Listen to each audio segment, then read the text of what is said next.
Malam itu, Jember diguyur gerimis tipis. Di langit, bulan sabit nyaris tak tampak, tertutup awan pekat yang menggantung rendah.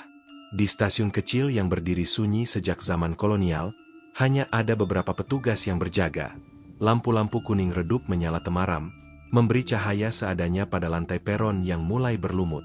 Stasiun itu seperti tak pernah benar-benar tidur, tapi juga tak pernah sepenuhnya terjaga. Aris, seorang pemuda usia 20-an, tergopoh-gopoh masuk ke dalam stasiun.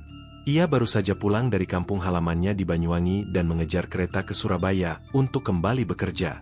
Tiketnya seharusnya untuk kereta pukul 23.40. Tapi karena macet dan hujan, ia baru sampai pukul 1.05. Tentu saja, kereta yang seharusnya ia naiki sudah berangkat.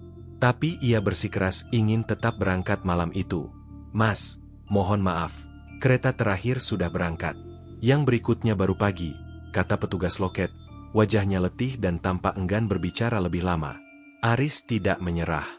Ia memohon-mohon agar diizinkan menumpang kereta apapun yang lewat.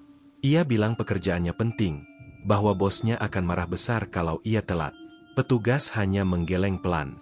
Tapi saat Aris duduk di bangku panjang peron untuk menelepon temannya, sesuatu terjadi. Denting lonceng tua di ujung jalur 3 tiba-tiba berbunyi 3 kali. Tidak ada kereta yang dijadwalkan lewat malam itu, namun suara rel bergetar perlahan terdengar dari kejauhan.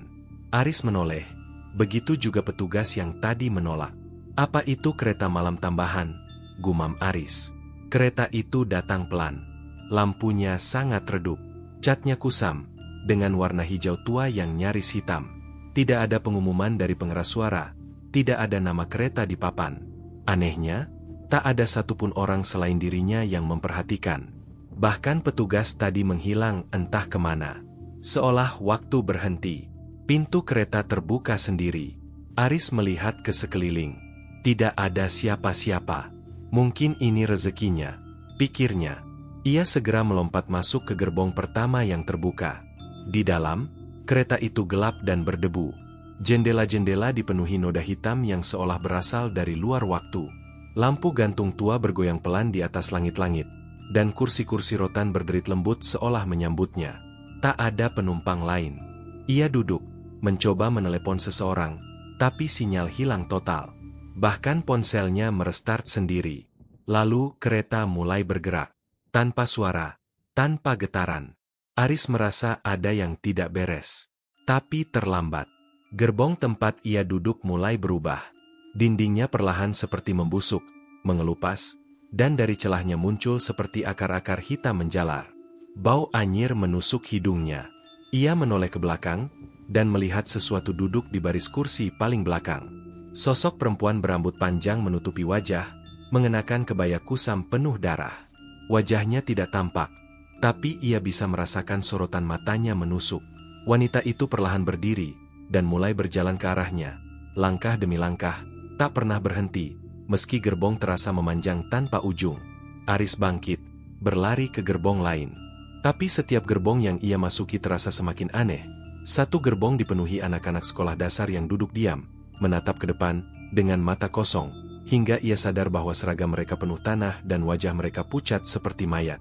Gerbong berikutnya lebih parah. Puluhan tubuh tergantung di langit-langit, berayun pelan. Di ujung gerbong, kondektur berdiri, menunduk. Aris mencoba bicara, tapi kondektur itu menoleh dengan wajah rusak separuh, seperti terbakar. "Kau tidak seharusnya naik," katanya lirih. "Kereta ini untuk mereka yang tak pulang." Aris mencoba melompat keluar jendela, tapi seluruh kaca berubah menjadi besi. Ia berlari kembali, mengejar pintu masuk awal. Tapi gerbong-gerbong terus berubah, silih berganti. Kadang jadi rumah sakit, kadang jadi lorong penuh salib, kadang menjadi kuburan berjalan. Setiap kali ia membuka pintu gerbong selanjutnya, dunia baru yang lebih menyeramkan menantinya. Di salah satu gerbong, ia bahkan melihat dirinya sendiri. Tubuhnya duduk tak bergerak, mata melotot, mulut menganga seperti orang mati tenggelam. Dan saat ia mencoba menyentuh tubuh itu, tubuh tersebut membusuk seketika, mengeluarkan belatung dan darah. Ia mulai menangis. Ia tahu ini bukan kereta biasa. Ini bukan perjalanan ke Surabaya. Ini kereta yang membawa jiwa-jiwa yang tersesat. Jiwa yang tidak sabar. jiwa yang memaksa menantang waktu. Sosok wanita berkebaya terus mengejarnya. Tidak cepat, tapi tak pernah berhenti. Suaranya mulai terdengar. Bukan kata-kata, tapi isakan, rintihan, dan kadang tawa kecil seperti anak-anak yang sedang bermain petak umpet di kuburan. Aris akhirnya terkunci di sebuah gerbong yang seluruhnya tertutup kaca. Di sana, ia bisa melihat stasiun-stasiun lama yang mati. Stasiun yang sudah ditinggalkan puluhan tahun. Lalu, ia melihat papan nama, Stasiun Watu Blorok. Stasiun ini, kata orang, ditutup sejak 1987 karena pernah terjadi kecelakaan massal kereta terguling. Puluhan tewas terbakar hidup-hidup. Pintu kaca di belakangnya terbuka. Sosok wanita itu berdiri di sana. Tapi kali ini, wajahnya terlihat. Matanya tidak ada. Hanya lubang hitam menganga. Ia tersenyum pada Aris dan kemudian menghilang. Kereta berhenti mendadak. Aris terbangun. Ia mendapati dirinya duduk di bangku stasiun Jember. Langit sudah terang. Pagi menjelang. Petugas menghampirinya. Mas, kenapa tidur di sini semalaman? Sudah jam 6 pagi. Aris terpaku. Ia mencoba menjawab, tapi tenggorokannya kering. Ia melihat ke jam tangannya. Masih menunjukkan pukul 1.40. Ia membuka ponselnya. Tidak ada panggilan, tidak ada baterai. Tapi di telapak tangannya, ada tiket lusuh berwarna hijau tua, dengan tulisan tangan. K666, kereta terakhir untuk mereka yang tidak sabar. Petugas yang melihat tiket itu langsung pucat. Mas, tiket ini, dulu pernah ditemukan di tangan mayat yang hilang di rel kereta 10 tahun lalu.